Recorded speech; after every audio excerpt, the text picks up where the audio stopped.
There are certain new wave bands that when I think about them, they would really come to embody the 1980s. One of them would form in 1978 out of Birmingham, England.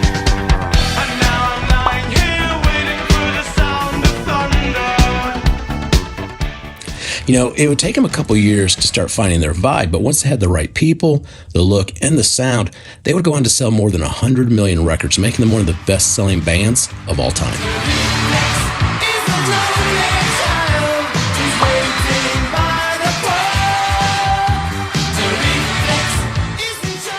Known for creating fairly expensive and elaborate music videos, Duran Duran would have a number of their songs hit the top of the Billboard Hot 100, and their music videos, which would receive pretty heavy airplay on MTV, would often be filmed in exotic locations, very visually striking and depicting the band playing out kind of mini stories. Some of the videos modeled after movies such as Indiana Jones and Raiders of the Lost Ark. Touch with the ground, I'm on the hunt, I'm after you. Smell like a sound, I'm lost in a crowd, and I'm hungry like the wolf. Her name is Rio, she don't need to understand. And I might find her if I'm looking like I can. Union, the snake is on the climb. Moving on, it's gonna race, gonna break through the borderline. But in 1985, they would receive the prestigious and pretty highly sought-after honor of writing what would be the theme song for the 14th James Bond film, A View to a Kill.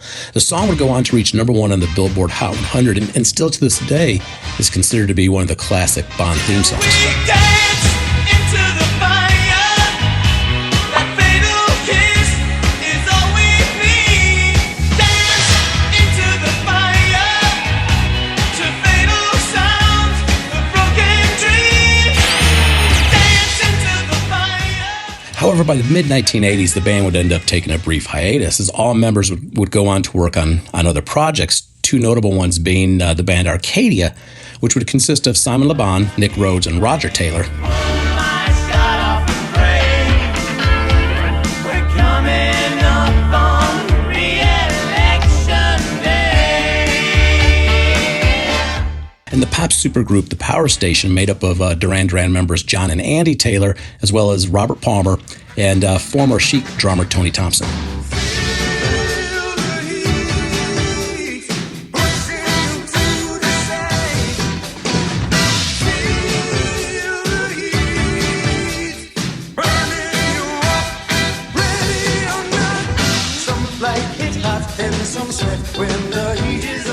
In 1986, they would return, but this time as a three-piece band, as Roger and Andy Taylor would choose not to rejoin the group in support of the band's fourth studio album, Notorious.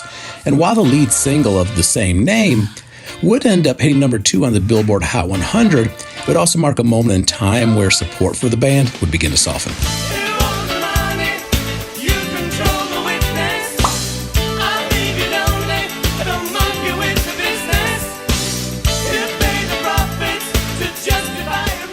Now, following Notorious, they would release 2 more albums, Big Thing and Liberty, to moderate reception, but it would be their self-titled 1993 album, which would really find the band returning to the charts with a more experimental sound than what you'd hear in their earlier releases, and in doing so, would establish the band as a major act for the 1990s.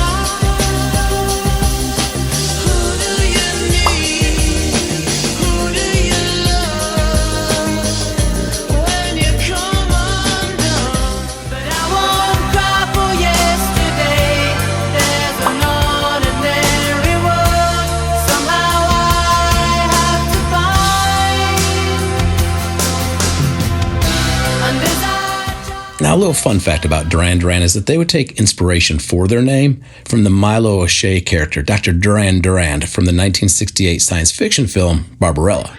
Sort of nice, isn't it? Yes, it is nice.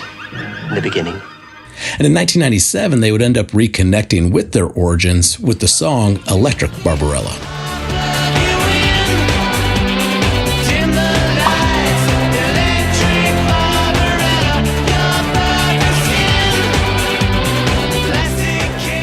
In spite of lineup changes and shifts in the music industry, Duran Duran has remained a popular band who continues to tour and record new music. And in 2021, they released their 15th studio album, Future Past.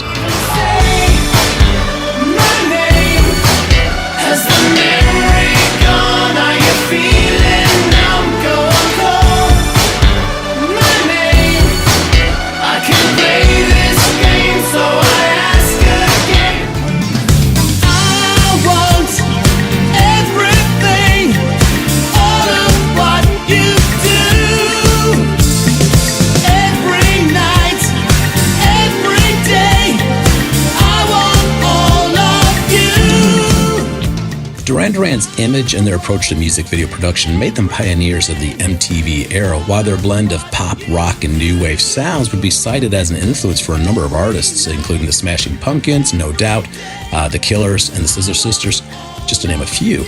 And whether you were a fan or not at the time, I wouldn't be surprised if you had some memories that stirred whenever you hear one of their songs, be it a memory from high school, hanging out with some friends, or maybe just watching MTV by yourself. And with that, I'd like to invite you to share your thoughts on Duran Duran.